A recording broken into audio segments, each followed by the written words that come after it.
Okay, greetings, family. I should be live right now.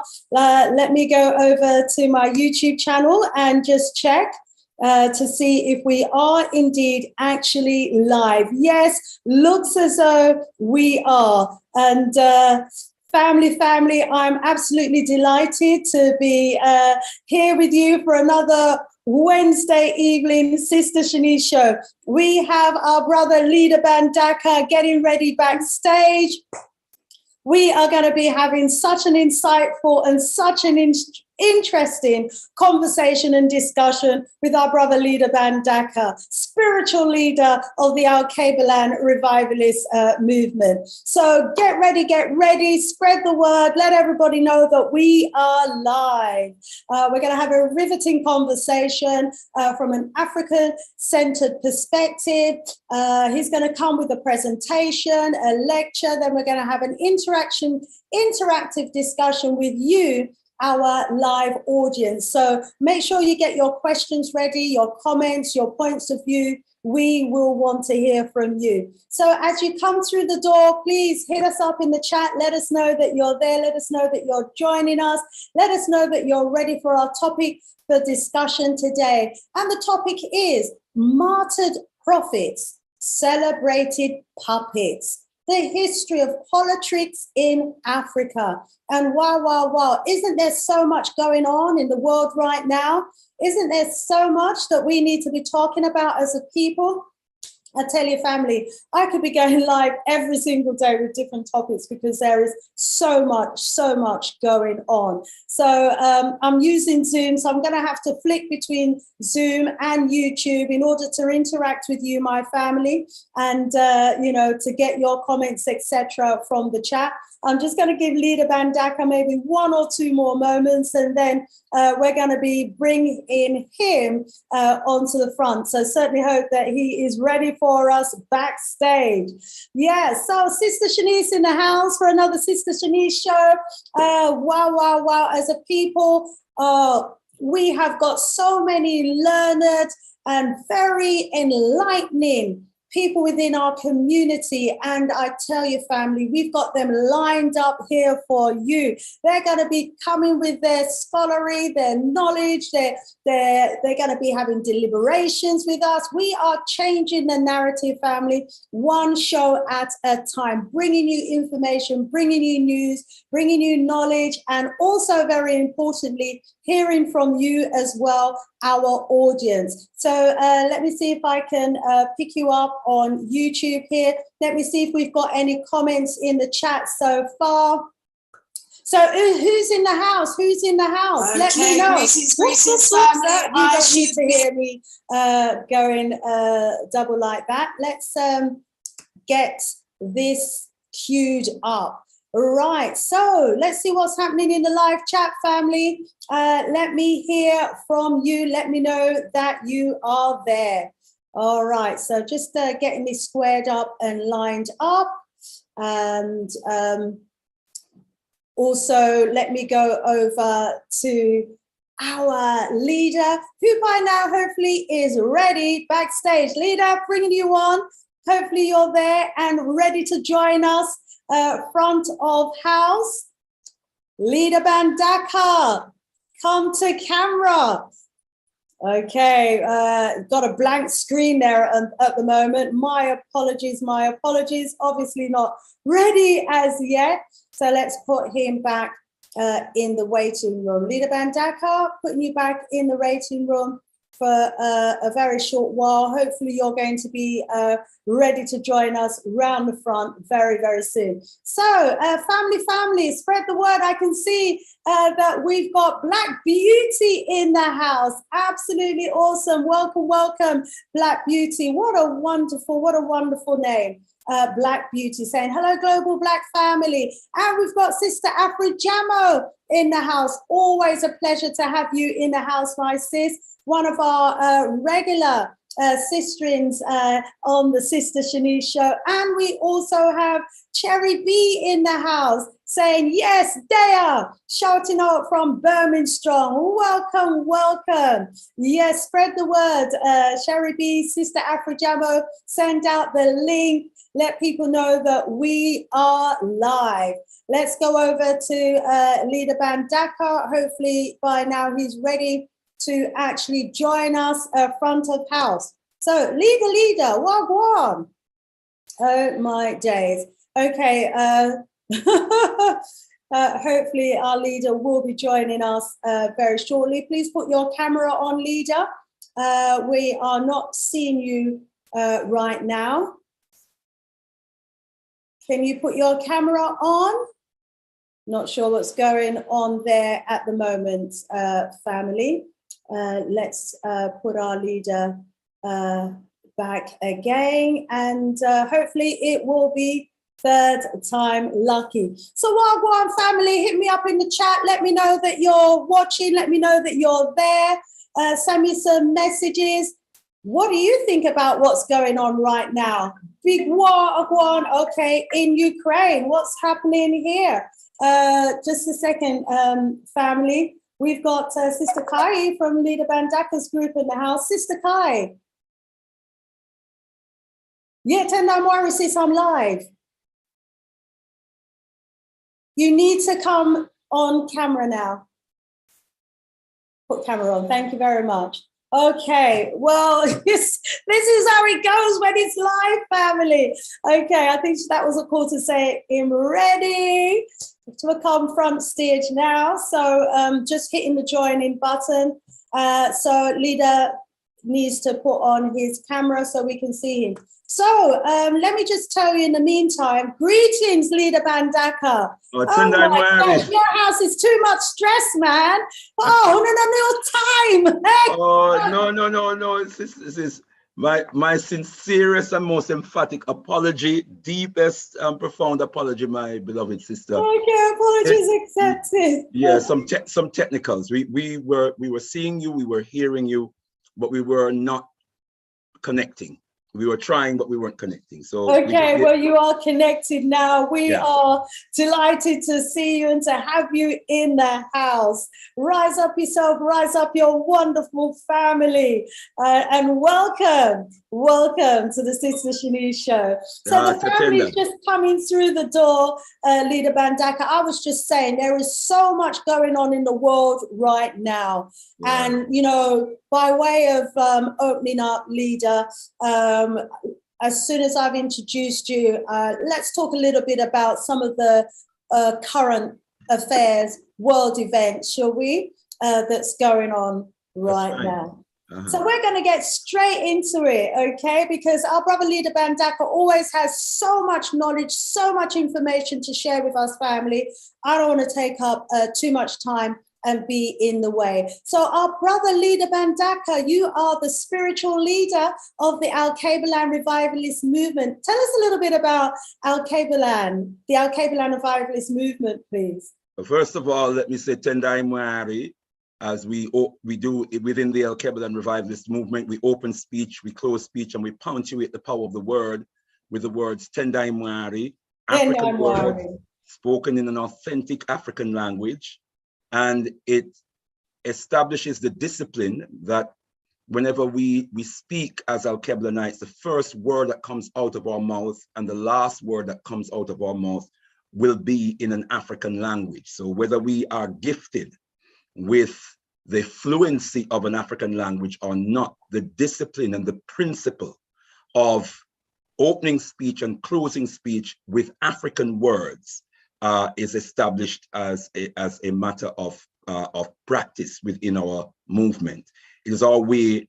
It is a simple method of reclaiming our essence as a people. And of course, Tendai Mwari means be thankful unto God in the Shona language of Zimbabwe.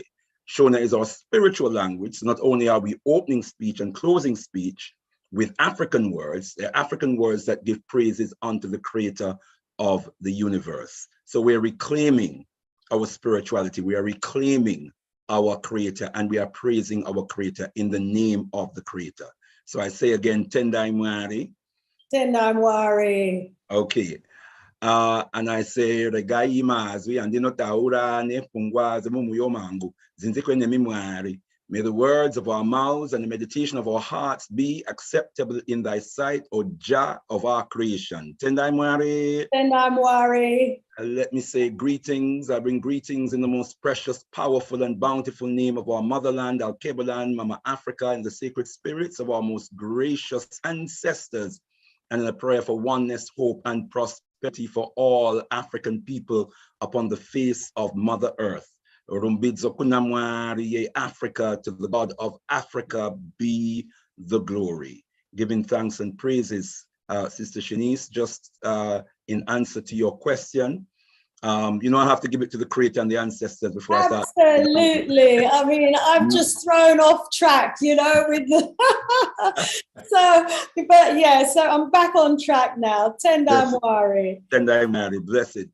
Well, the Alkebulan Revivalist movement is a liberation movement that has been in existence since January the 1987, so-called 1987. We are a liberation movement based on an authentic African-centered philosophy called Alkebulan Livity, which means living according to the divine teachings and traditions of our mother culture. We are also adherent to the philosophy of the most eminent prophet and king, His Excellency Marcus Mosiah Garvey, and his spirit and mission child, Papa, the excellent prophet and king, Papa Omowale Malcolm X.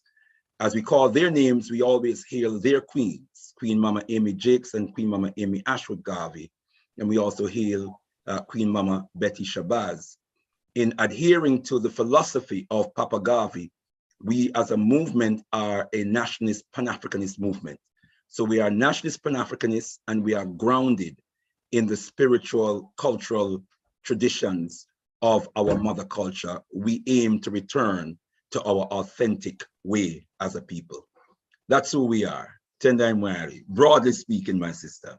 Tendai Mwari, Ldr Mbandaka, rise up yourself as the spiritual leader of the Alkebulan Revivalist movement, and to all the members and participants. And education is very important to your organization. And I wonder if you could tell us a bit about the works that you do in that regards, in terms of, you know, the schooling of the children of the Alkebulan Revivalist movement. Tendai Mwari, happily, my sister. Well, we, amongst other things, we have a Saturday school, which is called the Alkebulan Academy of Excellence. Under normal circumstances, we meet every Imani Day, every Saturday. As of course, you know, we name the days of the week from the Unguza Saba, an African-centered concept, and not from the Sunday, Monday, Tuesday, Wednesday, Thursday, Friday, Saturday, which is really praising European deities. The word day is short for deity. So on Imani Day, which is the seventh day, the seventh principle is observed. And so we have our children in school on that day. We start at 9:30 in the morning and we finish at 2:45 under normal circumstances. Because of the lockdown, we went online. And since the lockdown has been lifted, because our building is in a state of requiring repair and some development in certain areas, we have not been meeting there for a while. So we have recently been holding once a month. We have an online session with the children, and then during that month we have a visit with the children to a museum, an archive, or somewhere where we can have a fun-filled educational experience with them. So that's our children's Saturday school. We also have a rites of passage program within our movement. The rites of passage program, we know, is integral to our African tradition. It is how we as Africans nurture our children from the womb to the tomb through the key stages of the life cycle. So first key stage is conception, then there is birth, Then there's a process of growth and maturation into adolescence. That's another key stage. In African tradition, we mark adolescence with a special ceremony. All of the key stages are marked with a special ceremony. Then the next key stage is where the child becomes an adult. That has to be formally pronounced by the community. So it's not a numbers game. You're now 18, so you're a man, or you're now 18, so you're a woman. In African tradition, yes, age, biological growth and development is significant, but it's not the only variable. It's not the only factor. It's also your maturity and your sense of responsibility, which the Rites of Passage program seeks to instill in you as it prepares you for manhood and womanhood. And manhood and womanhood means responsibility for family, for community, for nation. So the Rites of Passage program prepares the young person for taking on responsibilities in the family, community, and nation. Once the young person is formally pronounced, after successfully negotiating the Rites of Passage program, is formally initiated into adulthood, then the responsibility of that young person is to join in divine conjugal union. If it's a young man, of course, it will be with a young woman. If it's a young woman, of course, it will be with a young man. We know no other forms of relationship and marriage in our African cultural traditions, and I say that without any apology. And so that's a very important part of our program. I should say very quickly, we did have a full-time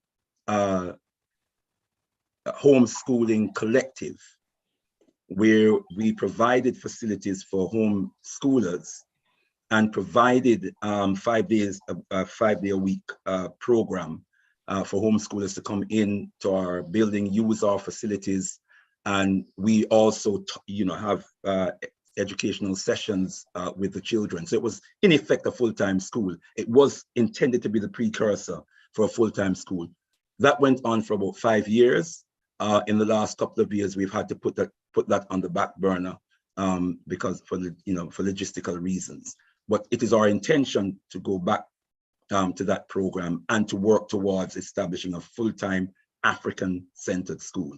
So yes, Sister Shanice, indeed, we do take education very, very seriously, because that is the way that we prepare the minds and the souls and the bodies of our watoto, our children, for adult life, and to ensure that when they become men and women, they will be proud Africans, proud sons and daughters of Africa, and they will be disposed and oriented towards making a serious commitment to their people's upliftment and their people's liberation. It doesn't happen by accident. It must be by design. Tendai Mwari. Absolutely. Tendai Mwari. Hence, therein the importance of us being, the educators of our children. And as the saying goes, something along the lines, you can't send your children to Caesar to learn and then complain when they come back praising Rome, or something along those lines. Well, that sounds like a profoundly true saying, Sister Sheep. It makes perfect sense. It makes perfect sense. Yeah. Word zone. You never see the antelope taking their children to the lion for the lion to educate the children. I mean, how else is the lion going to educate the antelope or the deer, except that when I'm hungry, you make sure do a little running. Willing prey. Yeah, you make sure you make yourself available. So yes, my beloved sister, that those words are very, very profound words. Give thanks. Rise up, Tendai Mwari. So let's go over to the chat. Let's take a look at some of the comments that we've got coming in. Family, we welcome you. We thank you so much for joining us this evening. Sister Afri Jamo. She has Sister Afri Jamo. Want to rise up Lady V in the house, who's rising us both up, Ldr Mbandaka. Also want to rise up Makita. Rise up, Lady V. Hey, what a rise up, Makita Bonsu, saying, greetings, Sister Shanice, Tendai Mwari, Brother Ldr Mbandaka. Tendai Mwari. Tendai Mwari. Also, we've got Brother Kimani in the house, rising up the family. Sister Verna in the house. Rise up yourself, Sister Verna. And let's see what else we got in the house. We've got Malanga in the house, giving thanks for tonight's lesson, and the whole team and all the viewers and spies. Yes, indeed, Malanga. They're saying Tendai Mwari. We thank God and we thank our panel for being here. He says, we've got Gary Ricketts in the house saying, yes, I known the brother leader from Head Start bookstore early in the 1980s. Very passionate brother. Rise up yourself, Gary Ricketts. Glad to have you in the house. Afri-Jamo, as always, good to have you in the house. Rise up, Lily. Rise up, Seeing Child as well, saying we've got a song for that too. We got so much things to say right now. Bob Marley checking in from Baltimore. Welcome, Baltimore, representing. Cherry B, rise up yourself again. Black Beauty, as always, rise up yourselves. Ldr Mbandaka, what can they expect today from you on tonight's show? Well, Tendai Mwari, our topic is martyred leaders celebrated, martyred prophets celebrated puppets. And this is about exploring the historical politricks of the African continent.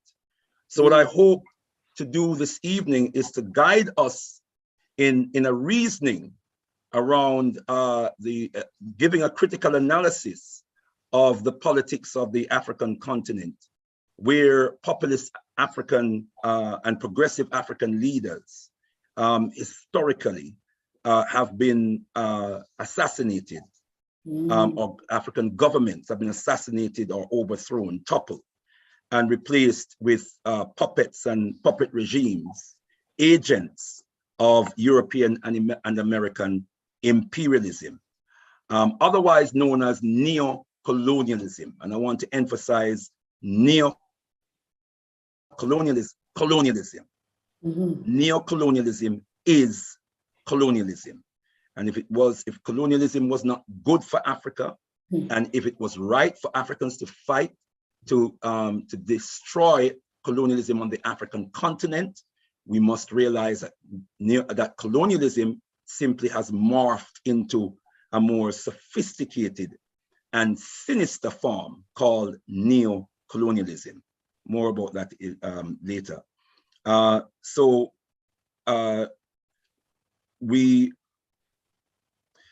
The aim is to guide our people around how we promote, how we establish a politics or a system of politics on the African continent that promotes, protects, and preserves our interests.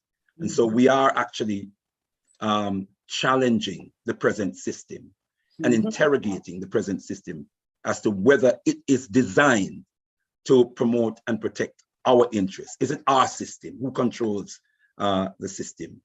And I hope to challenge us this evening with the question, how long shall they kill our prophets while we stand aside and look? And of course, Sister Shanice, this is part of our ongoing series. So this is just the next tranche in a ongoing series where we want to just unravel some serious information and analysis about the politics of the African continent. Tendai Mwari. Tendai Mwari, it's so, so important. This is such an important discussion, family, that we're going to be having this evening. As you have just heard from the outline, we all, as a people, need to have an overstanding of all of what Brother Ldr Mbandaka has just outlined there and is going to be bringing to us this evening in a presentation. So let's see. Yeah, we've got a few more family members joining us in the house. We've actually got a family member who's joined us from Houston in Texas. Rise up, Hazel, saying wonder love of the world. Blessings from Houston, Texas. I think TX is Texas. My beautiful family. Welcome, welcome. And yes, Afrijamo, Tanzania, Magnificent. May his name and his legacy live on. Indeed. Let's magafully the whole of Africa. So, Brother Leader, do we want to just touch on some current affairs now before we go into your presentation, or do you want to incorporate that into your presentation? I'm happy to follow your lead, my beloved sister. And I just also want to say it's great to be on your show again. I hope you were suitably rested, and may I say, rested in the arms of your loved one, Brother Errol. You know, a brother I have a lot of respect for, and I hope, my beloved sister, you've come back rejuvenated. Certainly from the programs I have seen, you certainly seem well rejuvenated, and you had some excellent guests. Brother Nkrumah, who I met in Ghana a few times when I visited Ghana, and our elder brother, Bafo Ankoma, who you had on last week, I believe. Yes. So, you know, we have been truly blessed with some powerful guests. For real. With them some serious information and analysis. And I also just want to bring to the minds and hearts of brothers and sisters, because I was involved in some activities today concerning preserving as much as we can the legacy of a very important figure and in fact a national treasure in our community, Baba Huey Andrew, Reverend Huey Andrew.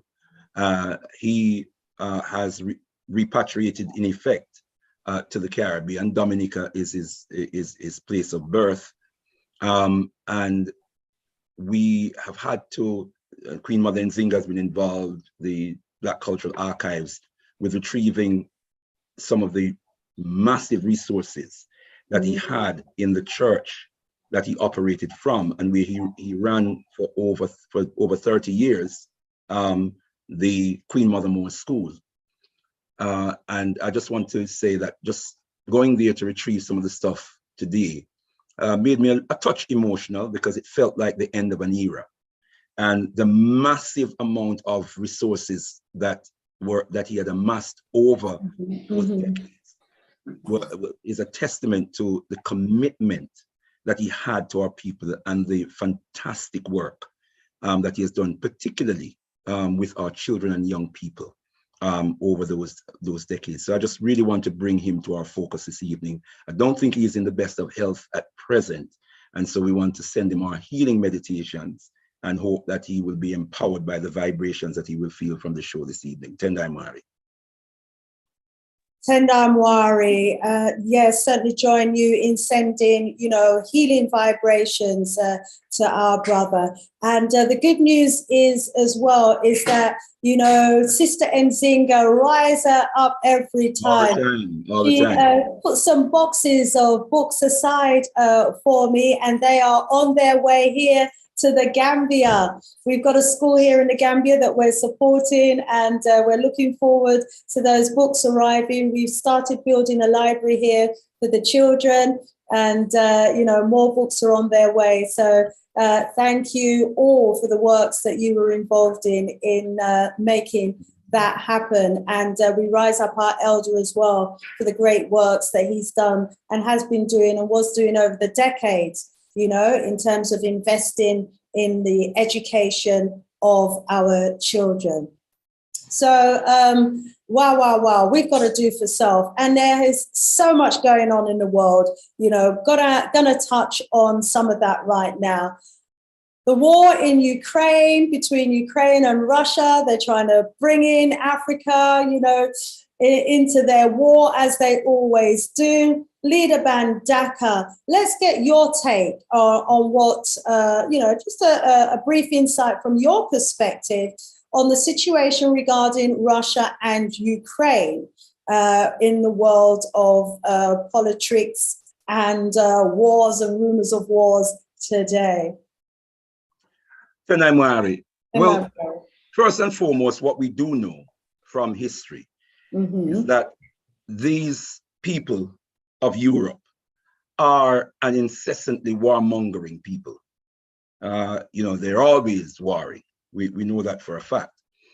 As African people, I would want to suggest on behalf of the Al-Qaeda Revivalist movement that our approach to this situation, this war crisis, whatever military operation, whatever they want to call it, should be to first and foremost make an objective analysis of the situation, which means that we must have at our disposal some of the facts or the essential facts about the historical background to this war, to establish who is or are the aggressors, and who are the respondents. That's important. The next thing that we need to do is to make a subjective analysis. And by that, what I mean is an analysis in terms of where does our interest as African people lie? How should we respond to this war situation in our interest? That's an analysis that we have to do, and that's a subjective analysis.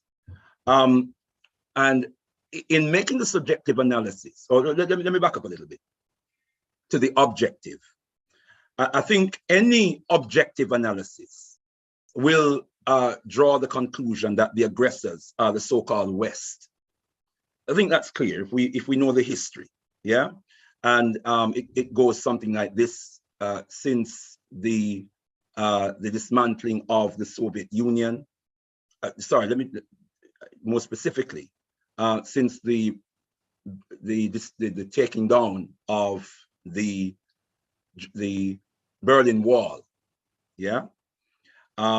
there was negotiation with the Soviet Union and the West, where the West promised that if the Soviet Union agrees to take down the Berlin Wall, they would not encroach beyond Germany. They would not encroach with NATO beyond Germany, or with the development of the EU beyond Germany. But what has happened since the Berlin Wall has come down, from say about the mid-90s, that Europe and NATO, the North Atlantic Treaty Organization, which is a de facto EU army, has been making encroachments, has been expanding itself further and further east, much to the dismay of Russia, who's been screaming out, their objections. We've been voicing their objections over the decades, and that has been completely ignored.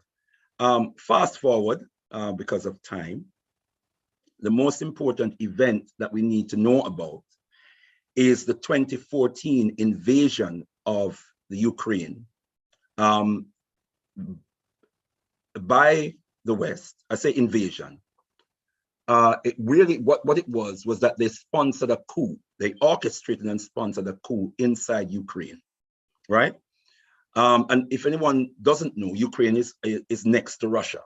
It shares its eastern border is Russia's western border, okay? And so in 2014, the democratically elected, I'm using their terminology, the democratically elected government of Ukraine was overturned or toppled in a coup d'etat, which was sponsored by the West, the EU and the USA. And what they actually did was install a puppet regime. And since that installation of that puppet regime, the eastern region of Ukraine has mounted a resistance, because most of those are Russian-speaking people who were opposed to the coup.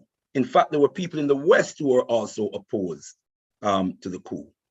And eventually they declared independence from Ukraine and established an independent republic in Donbass, which is the east, a republic called Donetsk and Lugansk. And what has happened is that Ukraine has been bombing and shelling that region ever since, consistently for the past 8 years, killing thousands of people, displacing thousands more, ignoring the appeals of Russia. And so that has been going on consistently, and Russia has been saying over the period of time that, you know, there is going to be a response to this. If this doesn't stop, there's going to be a response to it. And, you know, as a result, we've seen what happened more recently. So given that analysis, given that background, seems clear. Obviously, there's much more information where that came from and much more analysis where that came from. But I think that's a good snapshot. And the date 2014, I think, is very, very important in understanding why we are where we are, or why the world is where it is presently. So we're quite clear that the aggressor is the European Union and its NATO, include America, the USA in that as well.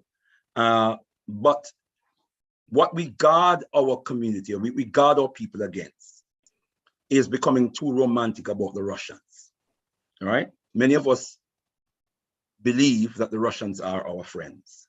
We, within the Al-Qaeda and Revivalist movement, do not subscribe to that. We believe that Russia is an imperialist force. It is not as powerful as the United States of America, but it has similar imperialist ambitions. History has shown that they've attempted, as and where they have been able to express that in the world, but they have not been allowed to do so. So I think we have to be very, very careful as a people. And as we speak, we have Western forces well embedded on the African continent, military forces, and we have Russian forces on somewhat more surreptitiously, but nonetheless, they are on the African continent, you know, embedding themselves in African armies, saying that they're training African armies and assisting in the fight against terror and whatever else there is. And it worries me that if this battle gets really, really nasty, that it will spill over on the African continent, in as much as the Cold War was very, very hot on the African continent with multiple flashpoints, the Congo, Angola, you know, Guinea-Bissau, Mozambique, and, you know, many other flashpoints on the African continent. So for that reason, we have to be concerned, because it will impact on our lives. And we can see cost of living, we see prices going up. Once the cost of oil goes up, the cost of energy, electricity, gas is going to go up. Once that goes up, food, clothing, everything, because it means that manufacturing will be more costly. The acquisition of food is going to be more costly. Everything is going to go up. So it's going to affect our lives. We have our people in the Ukraine who are trying to escape to safety, and they're being pushed back. Yeah, simply because they are Africans. Right. Yeah, so it is affecting us. So we need to have an objective position. Sorry, a subjective position on this war, and one is, you know, establish what our strategic interest is and how we as a people safeguard our strategic interests. Tendai Mwari. Tendai Mwari, thank you for that overview, Ldr Mbandaka. Very insightful indeed. And, you know, Sister Afrijamo has picked up on a comment. I was also surprised to hear that Ukraine, as she says, has been bombing its own people. And why has we not ever heard about it or talked about that? It just goes to show that the media focuses on whatever it wants to focus on. And when their puppet regimes are doing their dirty work, it doesn't seem to reach the headlines. I mean, who else knew in the chat that Ukraine had been bombing their own people? Let's get a few more comments from the chat. Africa Reimagine, good to have you in the house, is saying it's a strategic move since 2020 to resuscitate the declining West and its economies They want to defeat Russia and China and later enslave Africa. This is a world takeover on the part of the West. They're out to take over the world. They've already overtaken Europe away from the Africans. And for those who didn't know, yes, the indigenous people of Europe were indeed the Africans. They've already, taken over much land on this planet that from the indigenous people. And here they are moving ever eastwards and moving towards from Russia to China, and then has been suggested here to Africa. World takeover, world control, world domination. What's your view on that, please, Ldr? You're on mute. Yeah. Could you ask me the question again? I got a little bit distracted. Sorry. Yeah, so we saw that going on there. It looks like there are moves to take over the entire planet. I was saying they've already taken over Europe from the original indigenous Africans, taken over Australia, taken over America, taken over many parts of the world. And here they are moving forever eastwards towards Russia. Then it will be China. Next, it will be Africa. It looks like a world moves are afoot for a world takeover. What say you? There is no there is no doubt when one studies history objectively. There is no doubt that the European has an avaricious zeal to control and dominate everywhere that he goes. That is well established in history, and that character has never changed.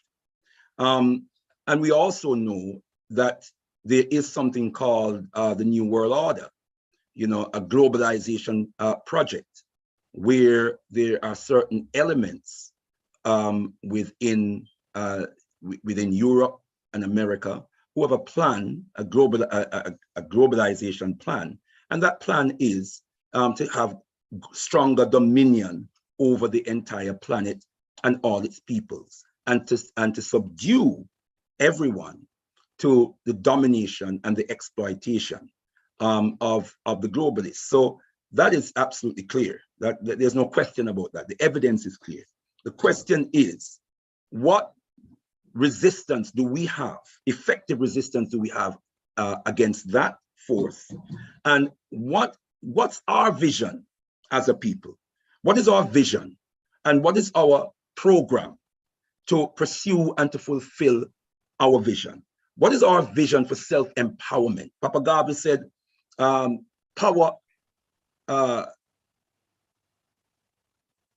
sorry, it's well, if it concedes. Then I'm worried. Papa Garvey says the African must get power of every kind. Power in science, power in industry, power in politics, power in higher government. That kind of power that will stand out so that other races and nations will see, if not feel. Power, he says, is the only argument that satisfies man. Except the individual nation or race has power that is exclusive, that individual nation or race will be bound by the will of others who possess this great qualification. Yeah. So what are we doing as African people to procure power of the kind that other races and nations will see that power and be deterred by the manifestations of that power, or feel the effects of that power? What are we doing? That's the question we have to ask ourselves. What are we doing indeed? Well, I want to rise up at this point, our brothers and sisters in some of the Francophone countries who have decided to take back control of their governments. They've decided, to orchestrate coups, internal coups, to take back control of their governments where they had, dictators, where they had puppet governments who were pandering to, the whims of France to the detriment and the impoverishment of their people. We think about, Guinea-Bissau, Mali, and a couple of other countries. Is that the way forward for African nations now in terms of taking back control of their country, its resources, its minerals, and putting in place instead, programs and policies that's going to actually move towards our independence, move towards our industrialization, move towards taking our people and lifting our people out of poverty. And these are the sort of moves that we have to be making because of the treasonous leaders that are otherwise there in these positions and oppressing their own people. Tendai Mwari, certainly, we advocate power to our people, power to the African people.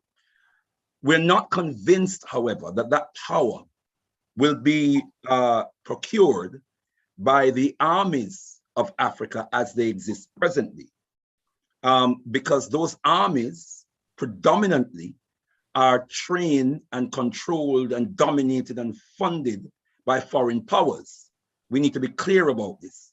Even some of those armies that are waging coups and are presenting themselves as anti-French. And I'm not convinced that France is reducing its presence on the African continent. It says it is because of the uprisings from the people that is taking place. Mm-hmm. But these armies are usurping that movement and taking over the machinery of government. But in many cases, they're very brutal to the people. And so we have to ask ourselves, what are the forces behind these armies? Mm. Yeah. We know that Africa is in 35 African countries on the African continent, so-called training African armies. What are they training African armies for? To fight for African liberation, to fight for African empowerment, so that African people can free themselves up and establish as nature would have us do, because we are the true owners of the African continent. If we have control of our natural resources, within a generation, Africa would become the greatest superpower the planet has ever seen. It was the vision of the Osage for Kwame Nkrumah. Yes, they know this. Is America going to train African armies for that purpose? Or are they training African armies to protect American interests? Are French forces going to train African armies to liberate themselves, to defend the integrity of their people, to defend their territorial integrity and their national sovereignty? I say no, I say not. They are training African armies to defend and protect French interests. What about the Russians? What about the Russians? The Russians are there, and the Russians are in Mali, they are in Burkina Faso, they are in the Central African Republic, they are in Guinea, and they are in other places, sometimes as private security groups, okay? Not always directly on behalf of the Russian government, but connected to the Russian government. One such is a group called Merger that is present, is a strong presence on the African continent. So these coups are more complex than they may appear on the surface.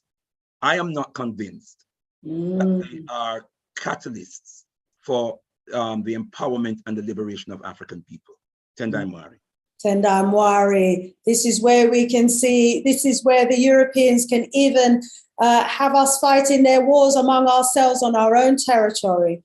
You know, Russian mercenary groups fighting against USA mercenary groups, fighting against the French mercenary groups. Next, we have, you know, the armies moving the French elected or selected government out of the way in place of one that may be more preferred by the US or by the UK and the likes. We have spent generations fighting their wars, And we really need to wake up and start thinking about ourselves. We've got so many interesting comments in the chat. I'm just going to bring in a few of the comments, and then we're going to, slide over to topic, and then we'll slide back into the chat again. Want to rise up, Kwame Ossie? Good to see you in the house. Lots of great comments coming in from you as well. Let me read a few of them. Kwame is saying that Russia has more than 500,000 mercenaries operating in Africa. 500,000 mercenaries. Those figures are so high, almost unbelievable. 500,000 mercenaries operating in Africa. This is serious, and this is just Russia alone, according to Kwame Ossie. Kwame is a brother who does a huge amount of research, journalist in his own right, so I've got no reason to doubt his figures here, but this is just shocking. If this is the extent to which Russia has mercenaries on the ground in Africa, this is deeply, deeply, deeply concerning indeed. He also says, for example, all of the resources in the French-speaking African countries is owned by France under the French colonial agreement. Wow, wow, wow. Afrijamo, is saying, it is not our war. Let those subhumans destroy each other, but it affects the price of goods, services, food. Petrol has risen 3 times in 2 months in Ghana. We should be planting our own food. Now, haven't we been saying this for a long time? We need to be planting our own food, planting what we eat. Rise up, Africa Reimagined, 87 watching. I think not enough likes. Please give us a thumbs up, family, as you come through the door. And remember, you can only give us a like if you have a YouTube account. If you haven't got one, sign up. All you need is an email address, a Gmail account, and you can have your very own YouTube channel. You'll be able to contribute to the discussions and also the likes and to subscribe, etc. Rise up, Audrey McLean in the house. Again, asking us to share and to press the like button as well. Thank you so, so much for that, reminding us it doesn't cost anything to support the Sister Shanice show and Ldr Mbandaka tonight. Just give us a thumbs up and a like. Malanga says security must be taken seriously. Absolutely agree. And that can only be achieved through unity. The petrodollar system is on the decline. All the things needed for the new industrial revolution are found in Africa. Absolutely true. We need to be thinking about ourselves. We need to be thinking about the sorts of energy uses and powers that we want to use. We could be using sun power. We could be using wind power. We've even got brothers on the continent who have reconnected within their ancient DNA, gone back to the powers that we used to use during ancient times, radio waves, and are creating television that are running on radio waves, helicopters and cars that can be run on radio waves. In terms of security, we could be creating our own force fields and, our own satellites and our own, security systems based on radio waves. We've got to get more technologically advanced. Absolutely. Let me quickly flick up, see what we've got. Mr. Wilford is saying power and decolonize minds, not power with colonialized minds. So far, it is power with colonialized minds, which has to change. Absolutely. And until we are the educators, and yes, Ldr Mbandaka, you want to come in? Can I suggest with the utmost love and respect that it's a contradiction in terms to suggest that we can be powerful with colonized minds. No, with decolonized minds. He said power with decolonized minds, not power with colonized minds. But the concept of power presupposes that the mind is decolonized. If we're going to of empowerment, then part of the process of becoming empowered is the decolonization of the mind. If the mind is colonized, then the mind cannot amass power to itself. The mind is then trained to protect and preserve the power of its colonizers. That colonized mind acts in the interest of its colonizers, and therefore cannot procure power for itself. Absolutely. And it does indeed. Hence why the de-brainwashing is so important, and why we need to take control of the education of our people and our children. Kwame also is saying we need to focus on ourselves, self-determination and our genetic survival, because elsewhere it said, and that's what the Europeans are focusing on, their genetic survival. And that's what we ought to be focusing on. Africa Reimagined is saying that it's actually time for us to throw off imperialism and defeat it completely. This happened in 1791, 1945, and now in 2020. We should take advantage of this to throw off neo-colonialism. And I think that brings us into the topic for discussion this evening with our brother, Ldr Mbandaka. The title of our topic this evening, please remind us, Ldr Mbandaka, is let me find it for you. Here we go. Go ahead. Yes. Martyred prophets, celebrated puppets, the history of the politricks of Africa. Tendai. Have I said it correctly, my sister? Yes, you have, Ldr Mbandaka. Handing the floor over to you. Phil, go ahead to share screen if you want to bring a presentation on. I'm sorry, can you just hold some time for me, please? Yeah, okay. Let me take you off screen while you prepare to do that. And let me bring in a few more of the comments from our brothers and sisters in the chat, rising you all up every time. And Kwame Ossi is saying, this is why Africa needs to come together to form a cartel of oil-producing countries. Absolutely. If we're gonna produce oil, which I think we should be moving away from, then we should be producing oil as a cartel. We should be coming together as one Africa, strategically, to be producers of oil and everything else that we can produce on the continent. Brother Kwame Ossi is also saying that our strategic interest should be, to be self-determining. Absolutely agree.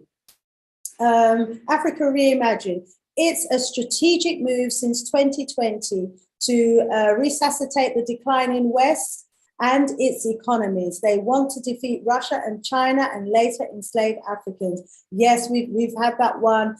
Absolutely agree with you on that. And we want to rise up sadness. Mutenda saying, good evening, Africa. Why sadness? We send you joy. We send you peace, and we send you all the healing vibrations that you may need to bring you out of your sadness. Afrijamo, rise up yourself all the time with your comments. Yes, you said these subhuman biological mistakes were created to make war, violence, cause destruction and mayhem. That certainly seems to be, their modus operandi on this planet. Wherever they go, it's about war, it's about annihilation, it's about genocide, it is about destruction.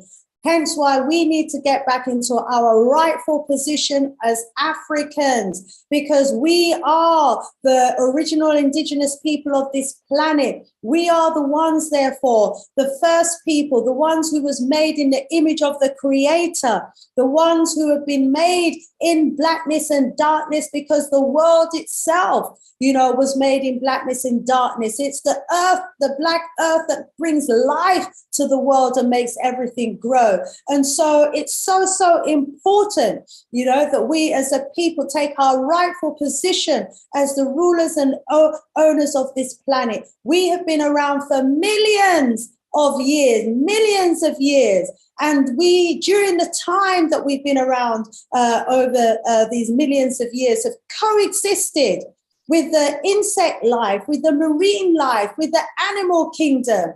You know, we haven't depleted the resources. You know, we have been able to live and let live, you know, but the descendants of these Neanderthals that have emerged from the Caucasus Mountains just 6,000 years ago, in that small amount of time, have brought so much destruction, hell and damnation on this earth. Let's see if our leader's ready to come back with us. Has brought so much destruction on this earth. If we don't wake up and take back our rightful position, then we are going to be in trouble. So, Ldr Mbandaka, hopefully you're ready to rejoin us now. And I'm ready and rearing. Ready and rearing to go. Excellent. And rearing. And I just want to hail my beloved brothers and sisters for being so patient with me tonight. Okay. So it's over to you, Ldr Mbandaka, if you're ready. Okay.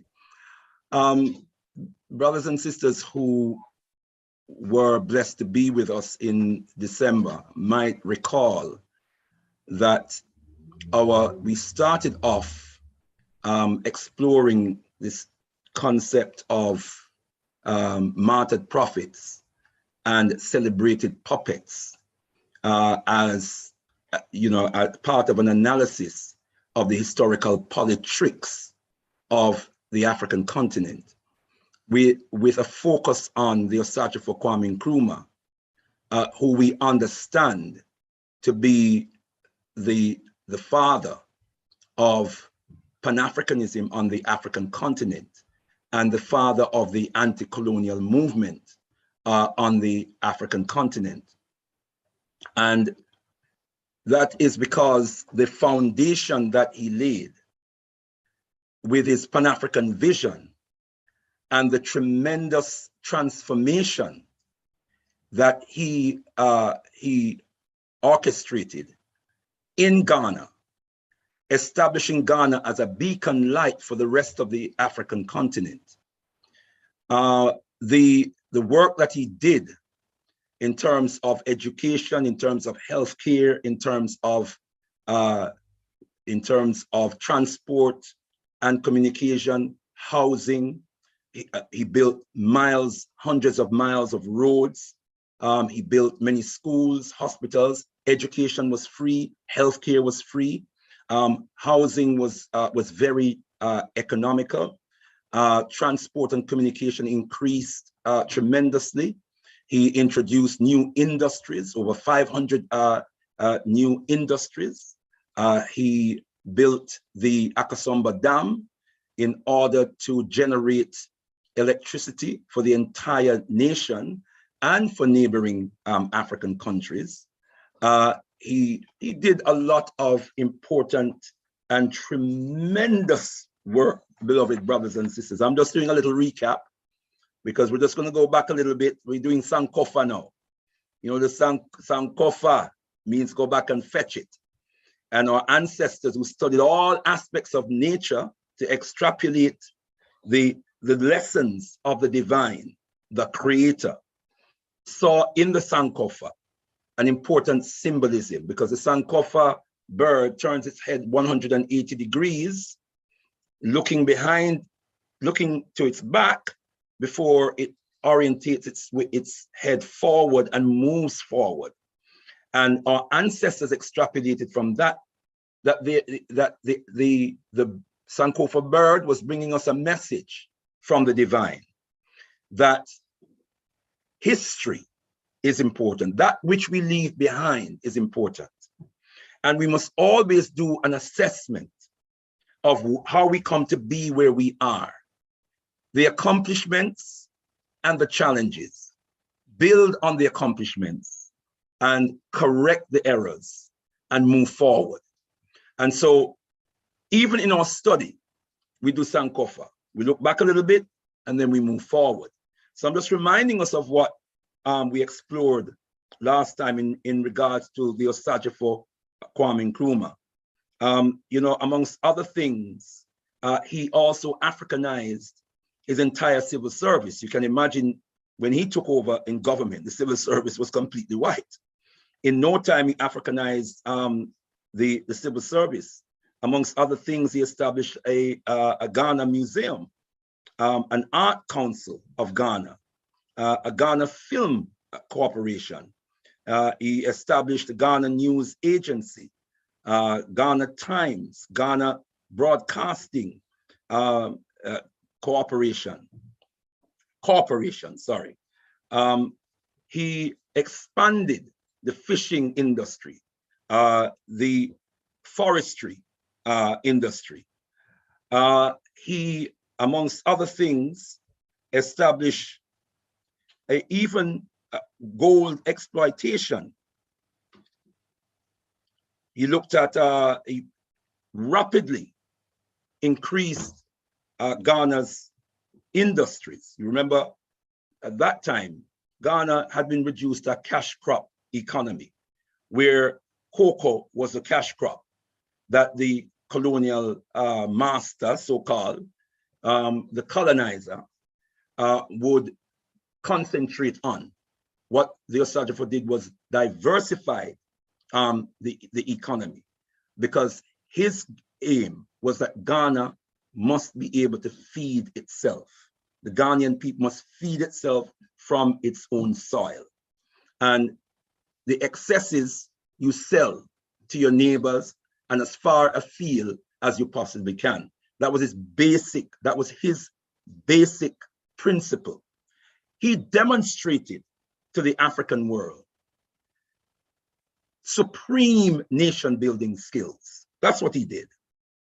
How we as African people transform ourselves into a truly sovereign people, a truly sovereign nation that can build industries and institutions that can address all the needs of our people. And you may recall, you know, we gave examples of the then ambassador, the American ambassador or High Commissioner to Ghana, and the observations that he had made about Ghana and the transformation that Ghana had made, and what Ghana represented as an example for the African world. Now, you will recall last week, brothers and sisters who tuned in, heard our elder brother Bafwa Nkrumah, brilliant brother. I want to hail that brother. Someone we have had the pleasure of meeting and having on our Africa Speaks Without Kebalan many years ago when we were on Voice of Africa Radio. I don't know if we've had him since we've been on Galaxy Radio, but we had him at least twice on Voice of Africa Radio. And he is a brilliant source of information. Although I have to just throw in very quickly that whilst I agree with him that that President Mugabe is certainly a source of inspiration, and I embrace his remarks on President Mugabe, I somewhat differ in terms of Charles Taylor. Our brother told us very clearly that Charles Taylor was a CIA agent. Charles Taylor himself, and in fact, I've read some of Brother Bafor's articles, his interviews with Charles Taylor in the New African. And Charles Taylor stated, and he, as he did in the ICCC trial, that everything that he did, he consulted with the Americans, and it was with the agreement of the Americans. He was an agent of the Americans.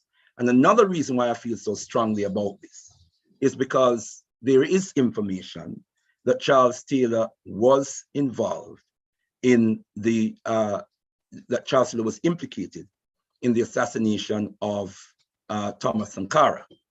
Yeah, but that's another subject for another time. But I just want to put that out there. Yeah, but I do want to go to.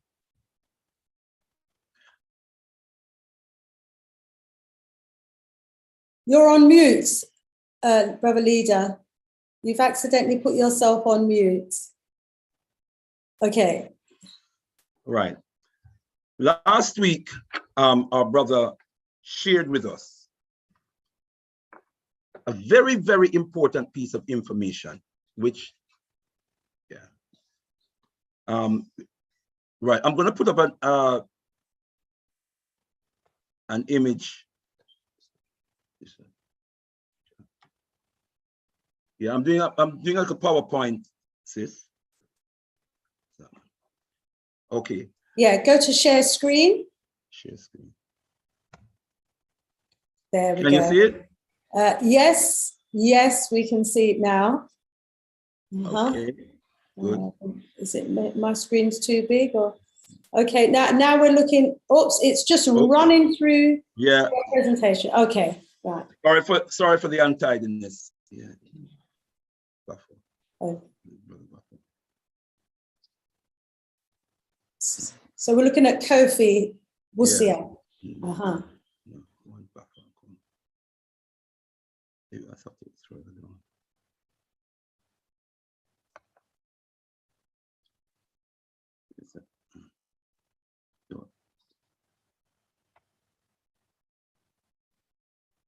Yeah. Do you want to talk to us at the same time while you? Sorry, my sister. Right. Well, let me proceed. Sister Kai is trying to sort this out for me. So let there we go. In the meantime, down. I think you have to go down. Yeah, that's it. That's the one. That's the one. The first one. Yes. Next one. Okay. We're there. Okay. No, right. Last week, Brother Bafor shared something with us that was very, very important.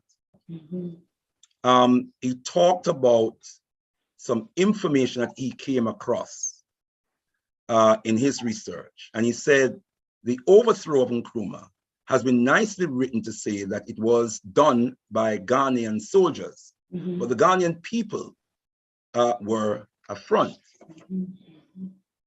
I saw the CIA papers in 2009 when it was released.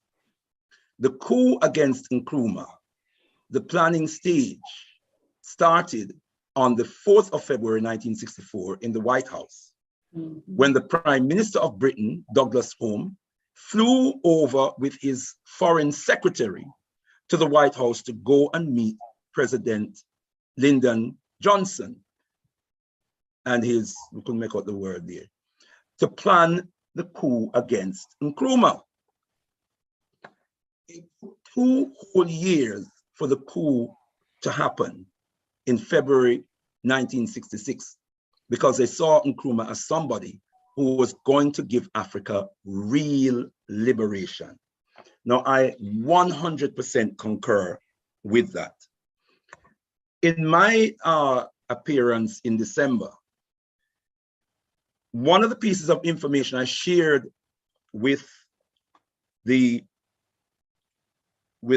gathering was a letter that the Osagyefo wrote to Lyndon B. Johnson on the 26th of February, 1964. And if I may, Sister Shanice, I'd like to read that letter again, or an excerpt from it. He says, there appears to be 2 conflicting establishments representing the United States in our part of the world. There is the United States Embassy as a diplomatic institution doing formal diplomatic business with us. There is also the CIA, an organization which functions presumably within or outside the recognized body. This latter organization, that is the CIA, seems to devote all its attention to fomenting ill will, misunderstanding, and even engaging in clandestine and subversive activities among our people. We of the independent African states wish to be left alone to pursue policies and courses which we know to be best in the best interest of our people. Now, Lyndon B. Johnson, writing back to the Osagyefo, denied any of this, denied that this was true, right? Now, Note, Brother Bafor is sharing with us that the planning process started. He even had a date, the 4th of February, 1964. Osajifo Kwame Nkrumah's letter is dated the 26th of February, 1964. So it corroborates the Osajifo's letter. So now we have to ask ourselves, who were these people that when the Osajifo spoke about working with people in our midst, who are the people that he was talking about?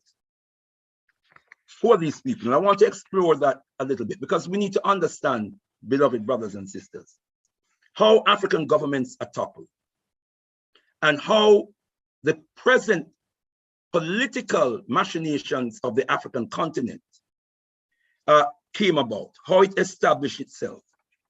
Now, Osajifo Kwame Nkrumah, in one of his speeches, made these remarks: we cannot under any circumstances allow imperialists and neocolonialists to interlock with traitors in our midst, to deflect us from the path of duty and progress.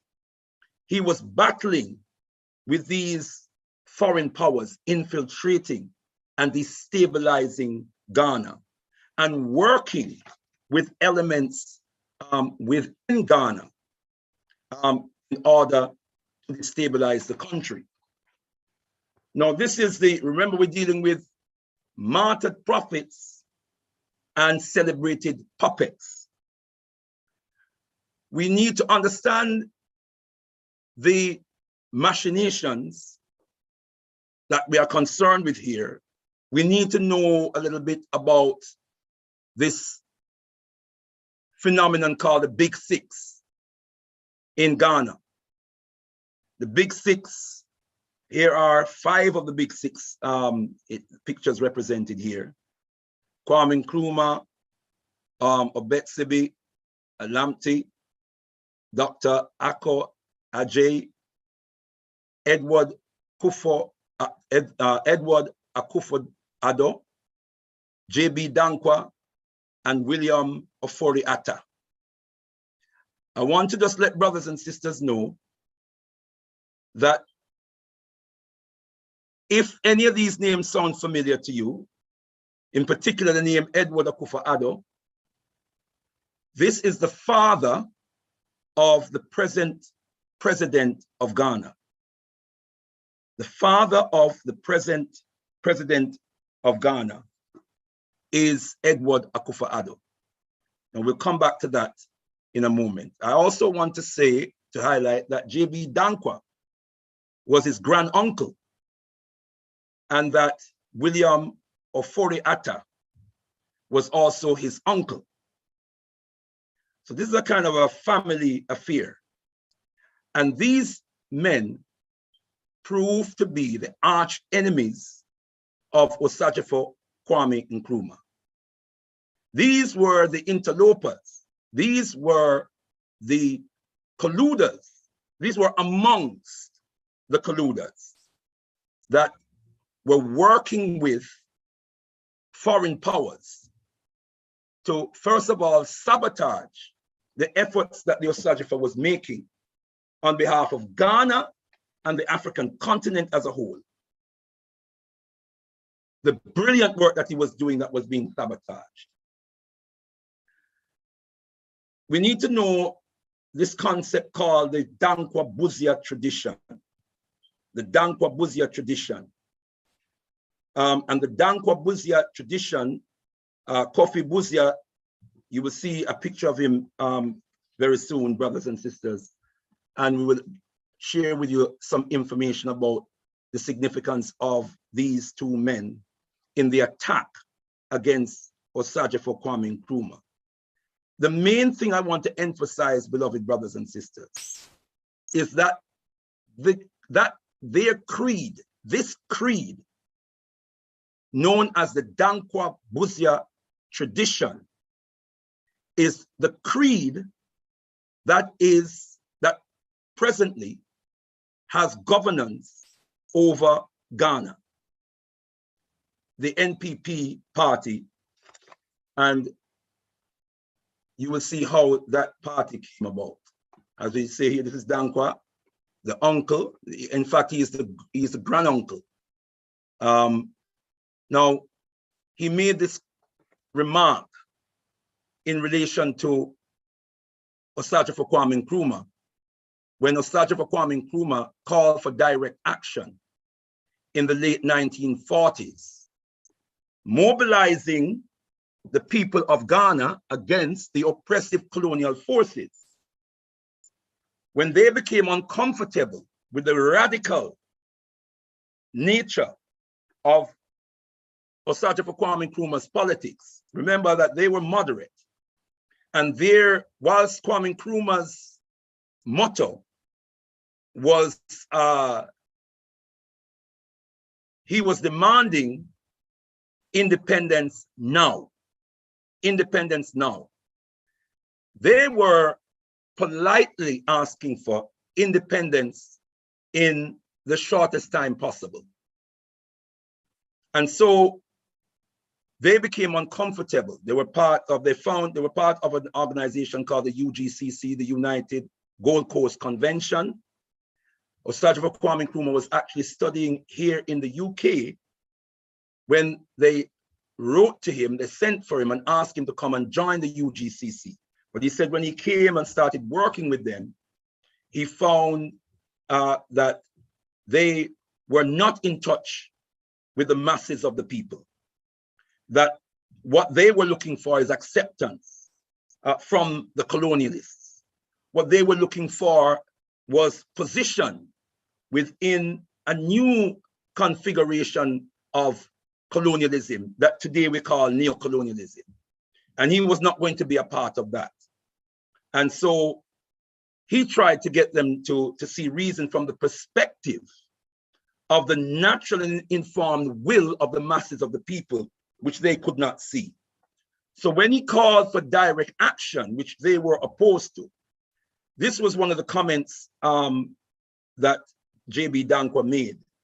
Those who go up against legitimate authorities must pay with his neck or their necks. All right.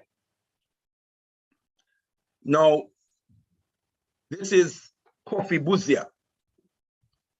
Kofi Buzia, highly accomplished intellectual, like J.B. Dankwa was. This man traveled to London when the Osagyefo was gaining some political success, mobilizing the people, and the writing was on the wall that Ghana was going to become independent, and that the likelihood is that Osagyefo Kwame Nkrumah would become head of government. He traveled to Britain and urging the British not to leave us, right? We still need you. In fact, I read somewhere where it quoted him saying, you have not finished your work with us, your job on us, or some words to that effect, beloved brothers and sisters. He also traveled to America when Osagyefo Kwame Nkrumah was then president, and seeking to generate the funds that he needed to launch the building of the Akosombo Dam, a massive hydroelectric dam, a massive hydro dam. And he traveled to the USA and urged the USA government not to grant any assistance. All right. This is Edward Akufo-Addo. He became president of Ghana between 1969 and 1972. I'll put that into perspective a little bit more as we go along. All right. Now, these are the traitors who the men from the army and the police who actually waged the coup. You have J.A. Ankra, who was the chair, Harley, deputy chair, as you can see there, Kotoka. Anyone has ever traveled to Ghana will know that the name of the airport in Ghana is the Kotoka International Airport. It's named after this man. One of the coup makers, beloved brothers, one of the traitors, the airport, the gateway to Ghana. And every time that I've visited Ghana, it hurts me to the core that this airport is named Kotoka Airport. But these brothers and sisters are the traitors who led the coup that toppled the Osachifo Kwame Nkrumah's government and murdered quite a number of people as well. The one sitting in the middle is Ankra. You should know that this guy, this character, Ankra, was the person who was sent in 1960 to the Congo with a military force to the Congo to assist Patrice Lumumba, who had come up against international forces, Euro-American forces that were attacking his government, destabilizing the country as soon as he became president. And we're going to go into that in more details about Patrice Lumumba and the Congo, maybe in our next presentation. But Ankra, when he took the army to the Congo, joined with a British general, General Alexander, and used the forces of the military force of Ghana against Patrice Lumumba. In fact, it was the Ghanaian forces that at one point had arrested Patrice Lumumba, much to Osachifo Kwame Nkrumah's utter embarrassment. Yeah?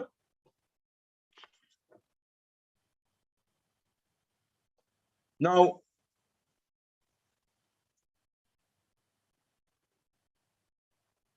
as it says here, the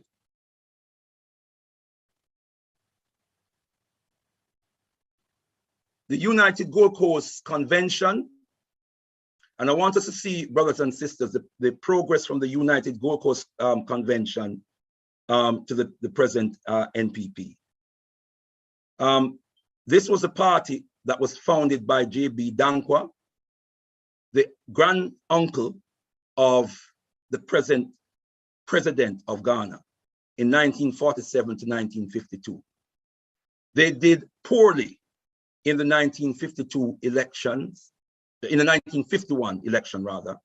They did very poorly compared to the CPP, the Convention People's Party, and morphed themselves into something called the Ghana Congress Party, which was a merger of the UGCC and another sellout party called the National Democratic Party, which lasted from 1952 to 1954. And the Ghana Congress Party was founded by Kofi Busia.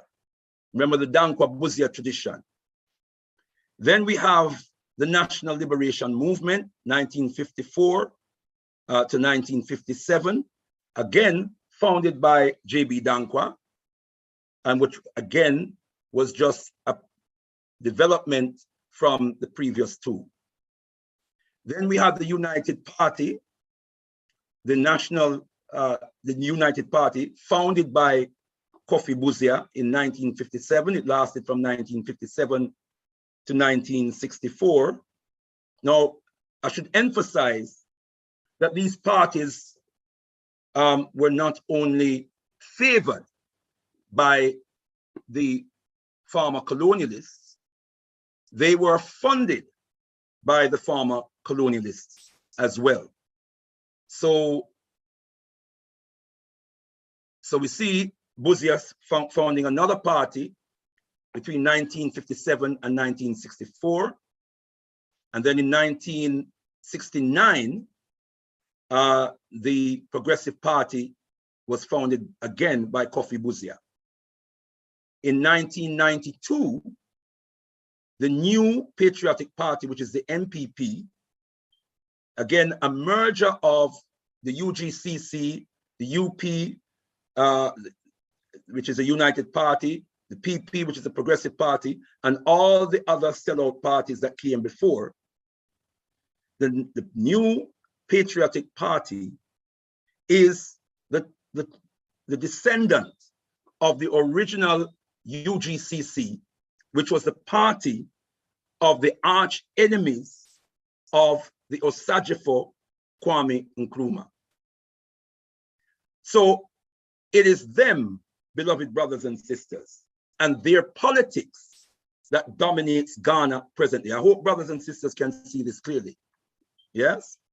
And why people like myself have no faith whatsoever in the present political machinations of Ghana and its present president, however sweet his words may sound. I know the origin, I know the root, I know the evolution of the party that governs Ghana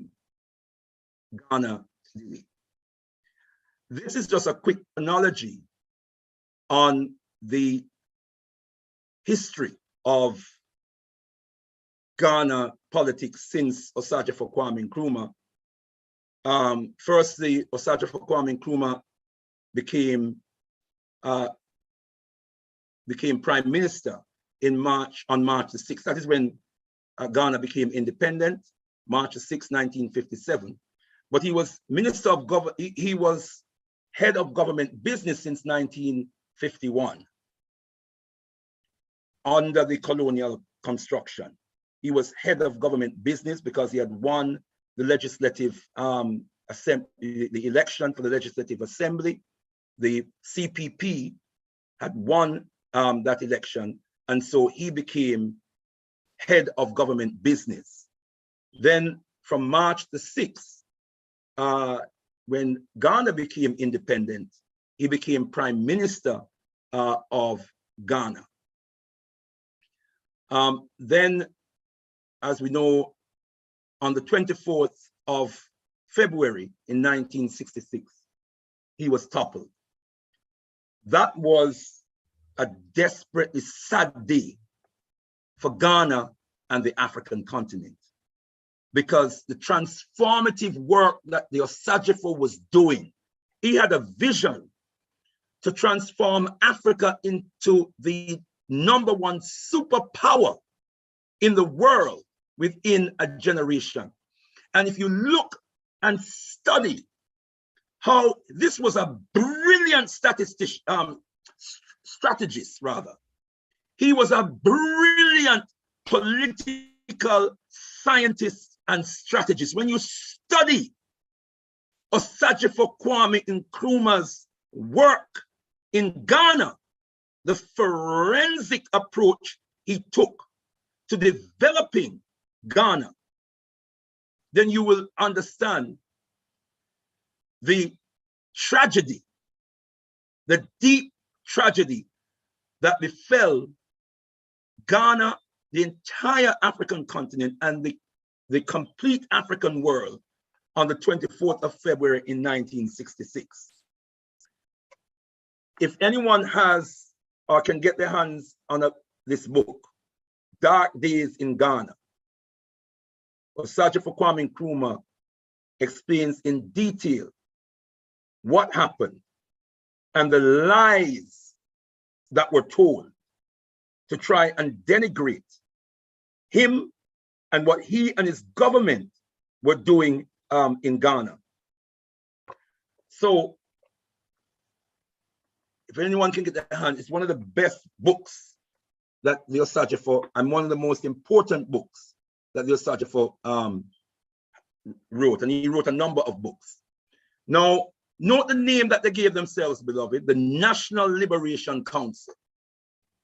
The National Liberation Council. These liars, these cheats, these traitors call themselves, had the gall to call themselves the National Liberation Council. And note who became the head of the National Liberation Council. The same sellout Nkrumah, who used Ghanaian troops against Papa Patrice Lumumba.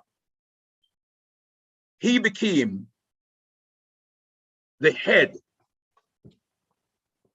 of the National Liberation Council and therefore head of state in Ghana, and automatically became the chair of the Organization of African Unity, which makes us wonder, you know, how is it that the other nations of Africa accepted this man?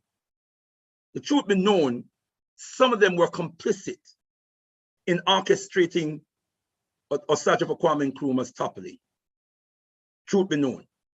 So this, brothers and sisters, give us a sense of the hackneyed nature of the politics of the African continent, the Organization of African Unity, which is now the AU. So after Nkrumah, then Afrika becomes head of government, April the 2nd, 1969. Again, on behalf of the National Liberation Council. And then Kofi Busia and the Progressive Party formed the government from October the 1st, 1969, until January the 13th, 1972. Bear that in mind, beloved brothers and sisters. So we see that these army personnel and these sellout civilians, that they work in hand in glove. Yeah. And then we can see here the Progressive Party continues on August the 7th, 1970 to August the 31st. Then we have from August the 31st, 1970 to January the 13th, 1972, we have Edward Akufo-Addo, the father of the present president of Ghana, becoming president of Ghana, whilst Kofi Busia, these are arch enemies of Osagefo Kwame Nkrumah, who work night and day, beloved brothers and sisters, to castigate Osagefo Kwame Nkrumah, to usurp the progress that he was making, and they were working with the enemy. This is what we must be clear about. They weren't just Africans who had a different opinion or a different perspective. They were working with the enemy, okay? And so January the 13th, 1972, there is a coup d'etat. That's what that CD beside Achampong's name. We had a coup d'etat with the National Liberation Council that later became the Supreme Military Council. And it goes on. I'm going to move a bit quicker, beloved brothers and sisters. We have, again, the Supreme Military Council continues with a different head in the name of Fred Akufo. And then we have the enigmatic Flight Lieutenant Jerry John Rawlings. And I say enigmatic because there are many of us who believe that that Jerry Rawlings was something of a revolutionary. That is not my analysis of Jerry Rawlings. In fact, I'm aware, brothers and sisters, that he had made some remarks in relation to and I think it was on the 5th of February, no, sorry, the 5th of June in 1981. He made some very unfavorable remarks about Osagyefo Kwame Nkrumah. Words to the effect that Kwame Nkrumah was oppressing, when he, in 1981, that it was Kwame Nkrumah who was oppressing the people of Ghana, and that Kotoka, the same Kotoka that was involved in toppling Osagyefo Kwame Nkrumah, that he was the true liberator of the people of Ghana. I should say, brothers and sisters, that a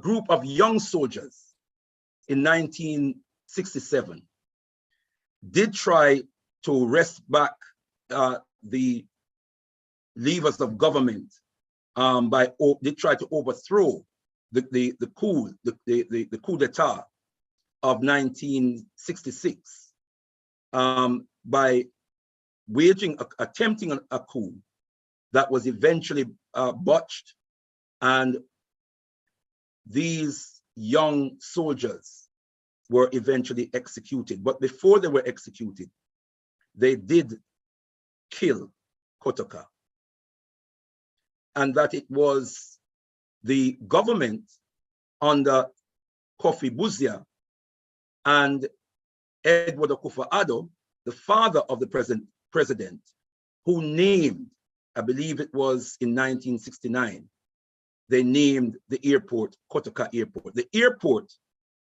that was built by Osagyefo Kwame Nkrumah, by the way. It was an army base that Osagyefo Kwame Nkrumah developed into an international airport. That airport, in my humble opinion, should bear the name of the father of the nation. Instead, it bears the name of a sellout, a traitor of the people of Africa. Tendai Mwari. So let me just quickly touch on that. From 1979, we have the People's National Party. We have, sorry, where am I? Let me just get my bearings. Right. So we see here that on December the 31st, 1981, Jerry Rawlings staged a coup under the name of the Provisional National Defense Council, and then established later on the National Democratic Congress and formed the civilian government from January 1993. That government, that was the period of time when a lot of, and prior to that, where a lot of Ghana's assets were sold off, where Jerry Rawlings and some of his predecessors had turned to the IMF and the World Bank, who implemented the structural adjustment program, which basically destroyed the economy and saw a lot of Ghana's assets being sold off to foreign private concerns. We have John Kufuor, who also became Prime Minister of Ghana under the new Patriotic Party. Then we have John Atta Mills under the National Democratic Party. And if you look, both these parties were founded in effect round about the same time, 1992, when this political process, this adversarial political system was going to be implemented, but it's an adversarial political system that is based on pro-Euro-American ideas of politics, nothing to do with revolution, nothing to do with our African way of life. We had John Mahama, the National Democratic Congress, and then we had Nana Akufo-Addo, the present president, who is now the head of the new Patriotic Party, and also the president of Ghana. Now, I did that, brothers and sisters, for us to see that the traitors of old, the traitors of 1966, their ideas, their program, their mission, in my humble opinion, is still with us today. And you will see as we do, as we visit other aspects of the African continent, and as we examine the politics of other African countries, we will see that this pattern has been emulated in a number of African countries. In fact, across the African continent, there are a number of sons of assassins and sons of sellouts who are running African nations, who are heads of African nations today. And I think it's very, very important that we have the historical facts that will enable us to make the correct analysis and understand that the politics of Africa today is not fit for purpose if we are speaking and thinking in terms of liberation and empowerment for African people. Let me stop there, Sister Shanice, and open up for any questions, comments, etc. Tendai Mwari. I want to encourage brothers and sisters to do your own study, do your own research, and gather your own information on this topic. This is just a snapshot to put certain things into perspective. Tendai Mwari. Tendai Mwari, thank you so, so much. Ldr Mbandaka, wow, wow, wow. A huge amount of research there that you've obviously done. Thank you for bringing us all of this very enlightening and revealing information. Obviously, to some in the chat from the comments that I've seen, they're very aware of the political history of Ghana, and to some of us, this has all come as, you know, a very disturbing revelation indeed. You know, how the Ghanaians have allowed, you know, those who assassinated their revolutionary leader to then take up these positions and continue running the country for so many decades. It's a very sad state of affairs indeed. And to think that this is a pattern that has been, you know, replicated and repeated across other countries as well. I mean, what does that say about all of us as Africans? And to have the name of the airport in the name of one of the assassins, you know, of those implicit in the assassins, it's just heartbreaking. When you laid out for us as well as a reminder, Brother Leader, all of the phenomenal works that our brother Kwame Nkrumah was involved in doing. I mean, can you imagine? We can't even begin to imagine where the country would have been today had he not been taken out. A lot of contributions in the chat, my brother Leader. Let me just randomly pull out something right now. First Time says, soon we will realize the Most High Creator of all the creation, the judge and the juror, the only one worthy of worshiping is first. Things will be easier. Okay, a kind of religious perspective on things there. Let's see what Abina Maroon above says. As we all know, USA, the Western governmental bodies, FBI, CIA, British, French, Belgium, etc., have been involved in all the coups, overthrows, assassinations, MLK, Martin Luther King, Malcolm X, Sankara, Nkrumah, Garvey, Lumumba, Biko. I mean, you know, a lot of truths there, and a very, very sorrowful state of affairs. And these assassinations and coups didn't just start yesterday and haven't finished either. I mean, they've been going on for decades. And our people are complicit in it. They take part in it.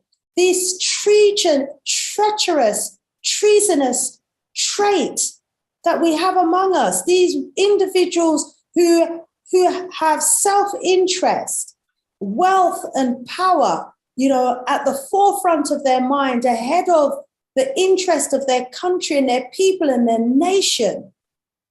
And then we have, the descendant of one of these traitors in power today, who was willing to inject all of his people with poisons, if it meant doing so to retain his position. Ldr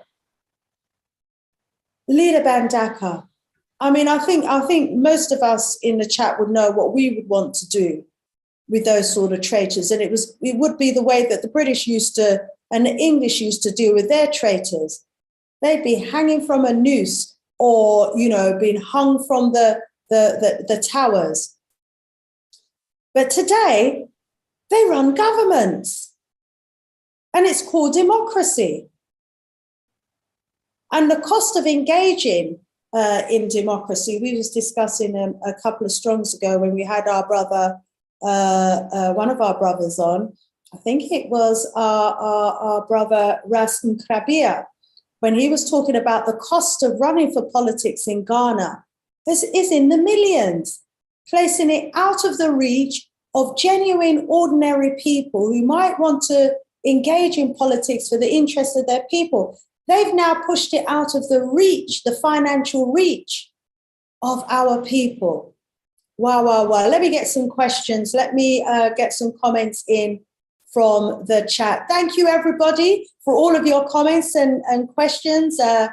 Huge amounts. Let me flick back and see what we've got.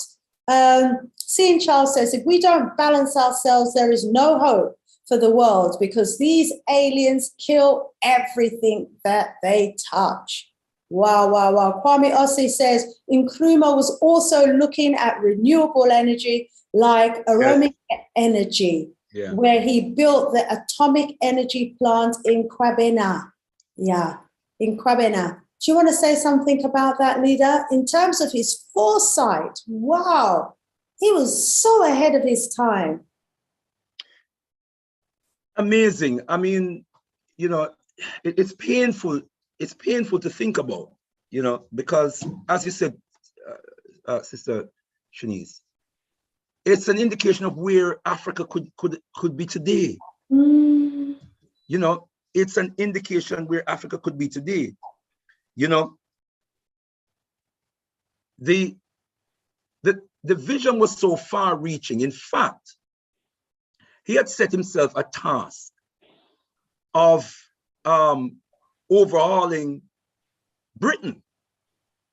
He had set himself a task of making Ghana a much more modernized and high-tech society than Britain. Wow. Ghana had its first motorway before Britain built the M1 under a statue for Kwame Nkrumah. Mm. That motorway today is still in reasonably good condition, in very good condition, I'm made to understand, right? Because of the materials that were used to build that motorway. It requires very little repair, right? I mean, the depth of this man's ability in terms of nation building and what he demonstrated in a relatively short time. Yeah. Mm. In a relatively short time. And that was the vision he had for the entire African continent. Mm-hmm. This is a president in Africa who concerned himself with what was happening in other African countries. Mm-hmm. He sent troops and he sent logistical support to South Africa, to revolutionary groups in South Africa.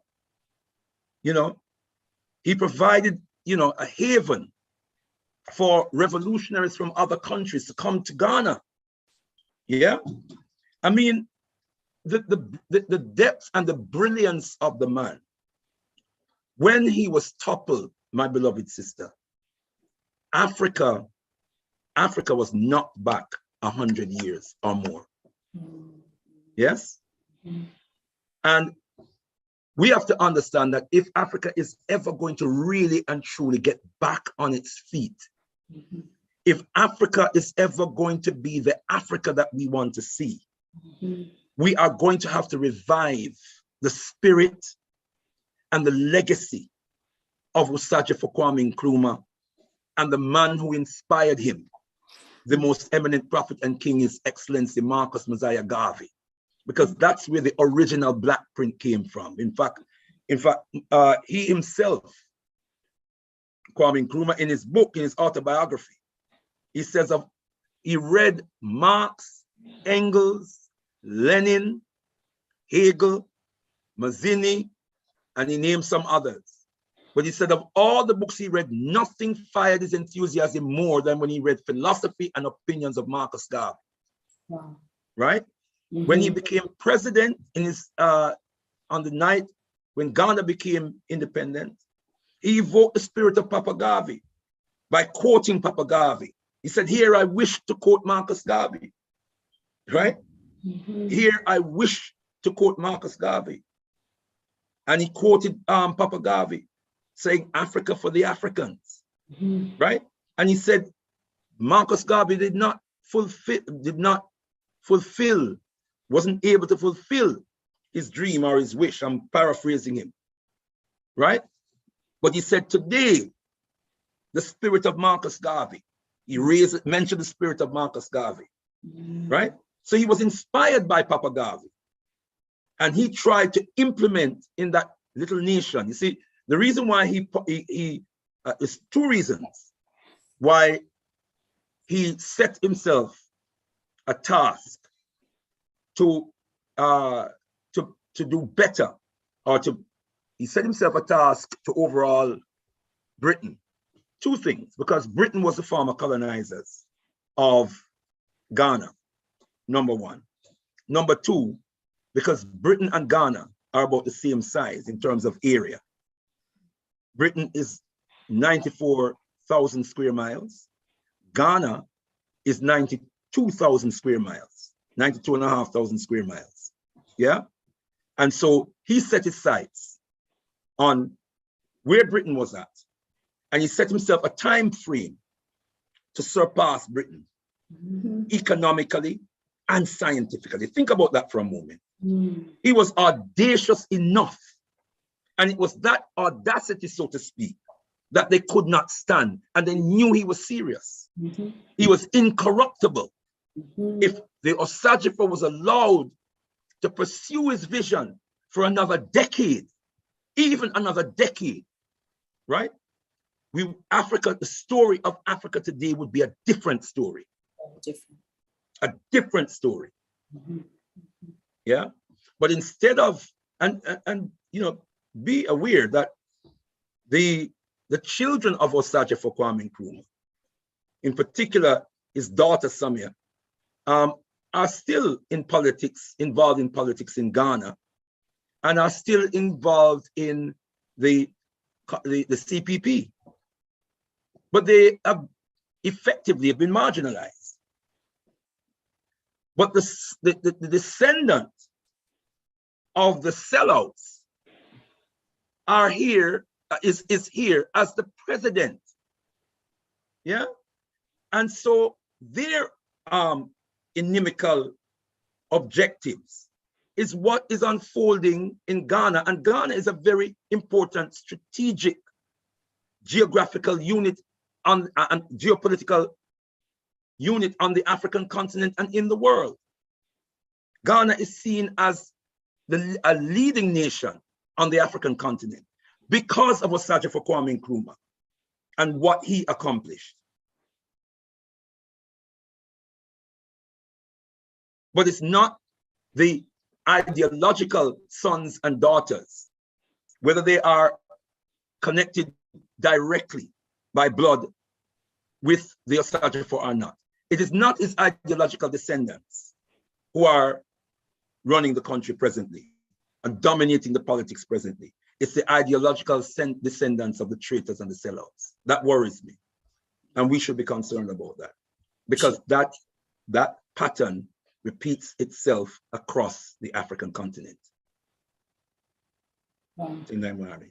Tendai Mwari, very serious state of affairs indeed. And how do we as a people address it is the big, big question. How do we, the people, get the sort of change that we want to see and the sort of leaders with the right ideological perspectives in positions of power?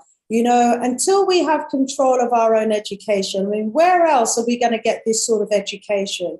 Where else are we going to hear, from brothers and sisters who are doing the research and willing to bring the information to our attention? Because as we know, the miseducation system covers up, this very insightful inside information. It requires a lot of extensive digging and researching, I would imagine, to have all of this information, to be able to pull together, all of the historical documents that set out and lay out the culprits, those who were involved, the CIA papers, the FBI papers, and all the rest.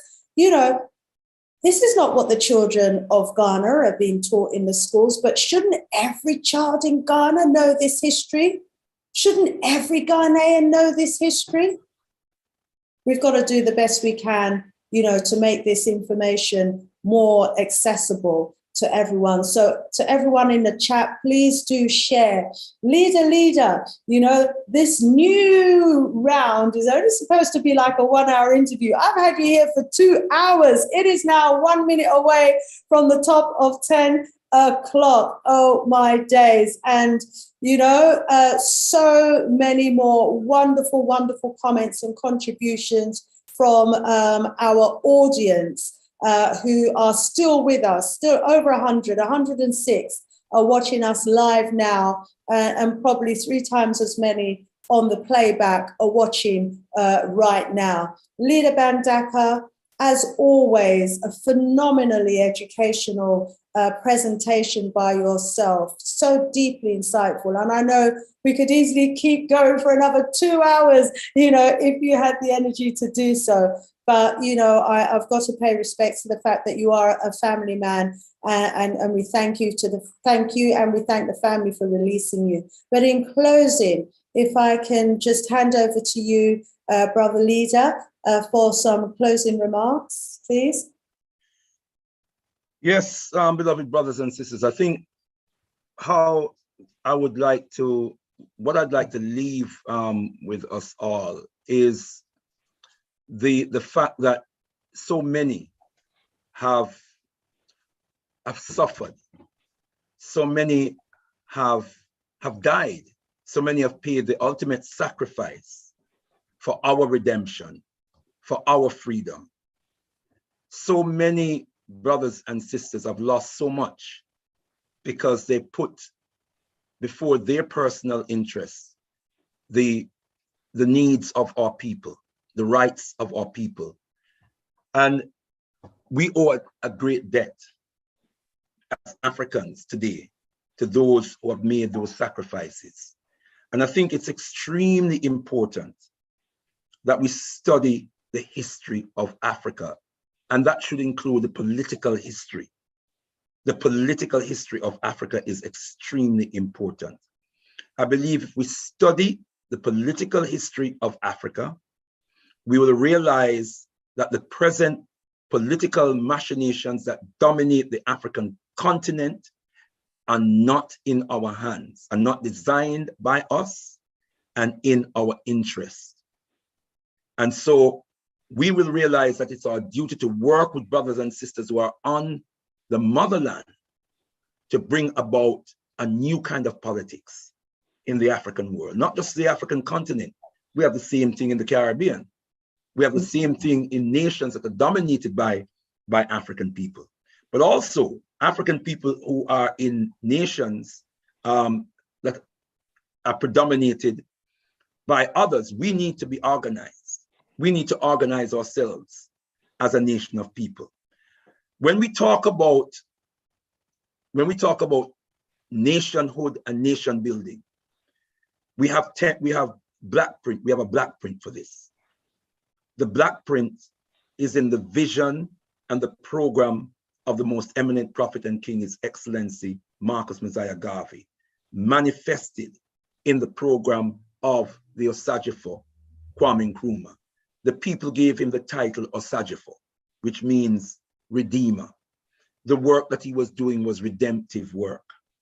It was inspirational work that he was doing. And it's not, we cannot forget these people. We cannot forget what they lived and suffered and died for. And we must be determined that come what may, you know, justice will be done to Africa and its people. Every progressive African leader who was assassinated, we want an investigation into every single one of them.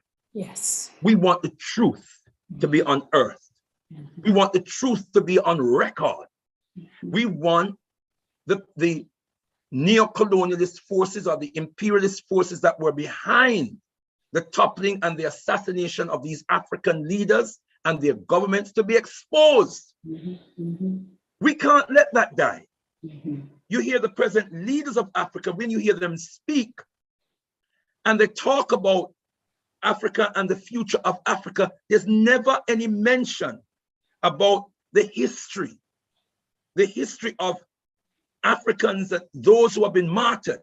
You look in any other nation of people, those who suffer and die for their nation are highly regarded, are held in high esteem.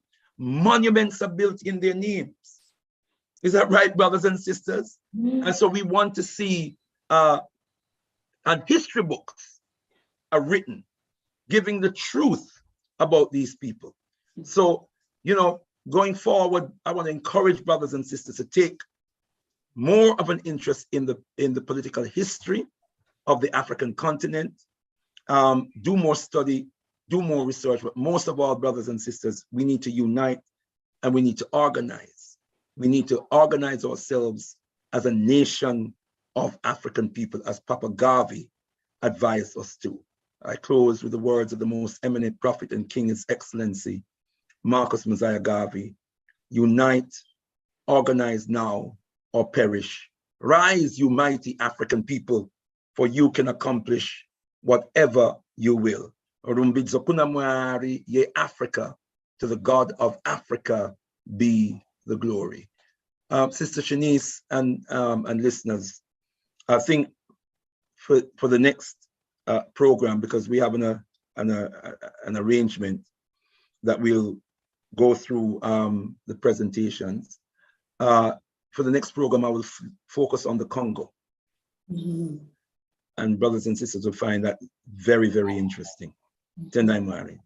Tendai Mwari, thank you so much, Ldr Mbandaka, for the great works that you do.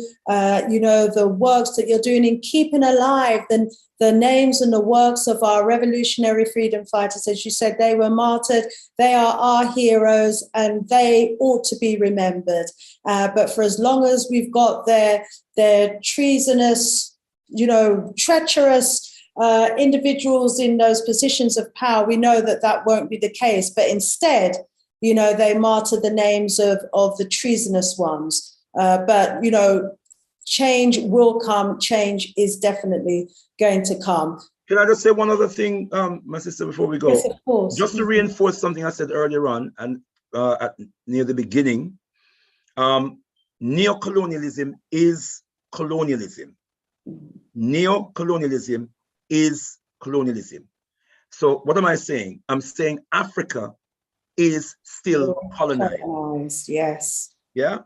And we must not be confused, because colonialism is about capturing territory and subduing people and exploiting the territory, the resources of the territory, and the genius and the labor of the people to serve the interests of the colonizer. That is what is happening on the African continent today.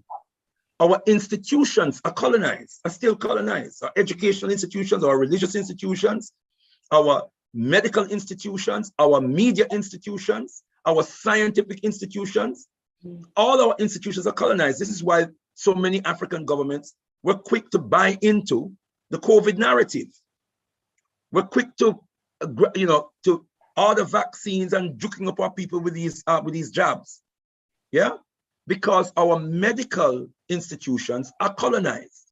Yeah, neocolonialism is colonialism, and if it was important, if it was vital for us to rid the African continent of the system of colonialism, it's equally as vital to rid the African continent of the system of neocolonialism. Neocolonialism is colonialism. Africa is still colonized. Tendai Mwari, indirectly, but it's still colonized. Tendai Mwari, we've got our work cut out. To all our brothers and sisters in the chat, thank you so much. Blue Zodiac is saying, come back soon, brother Ldr Mbandaka. Lots of thanks, lots of big ups in the chat. Sister Afrajamo saying much appreciate love. Sister Shanice and Ldr Mbandaka and real Africans in the chat. Family, can I encourage each and every one of you that have been commenting in the chat to also, place a comment underneath the video itself, so that when people pass this channel, they can take a look at the comments, and from your comments, make the decision to watch this video, because the educational information in here, is so deeply revealing and insightful. It's the sort of education that our children need. We need to be learning from, and that we need to be sharing and talking about. Again, Brother Ldr Mbandaka, thank you so much for your incredible work. So I just want to let the family know that next strong, we have another phenomenal educationalist who's going to be coming to us on the Sister Shanice show. She is Queen Desta, and she served as the managing director for the Bob Marley Foundation from 2004 to 2005. And she is now in her current role as the Diaspora African Forum liaison to the African Union and the owner of the Addis Ababa based creative consultancy. A sister, a queen with a phenomenal experience from Jamaica through to Africa. And we are going to be hearing from this wonderful sister, and we're going to be soaking up a huge amount of knowledge and information from her next strong. So we certainly look forward to our sister joining us next strong. What an incredible and phenomenal lineup of guests we have had the privilege of having here since we've restarted the Sister Shanice show. And there are so many more to come, family, so many more to come. So family, please do continue to support. We thank you so much for the support, for watching the shows, for sharing the videos, for commenting, for joining in the chat, for in whatever way you're supporting, as one of the Patreons, in whatever way you're supporting all of our subscribers, we thank you so much. Brother Ldr Mbandaka, one more time, enough honor and respect to you and your family. Thank you so much. It's always an honor and a privilege. More love, more power, Tendai Mwari, and more Vudum. Until next strong, rise up, family.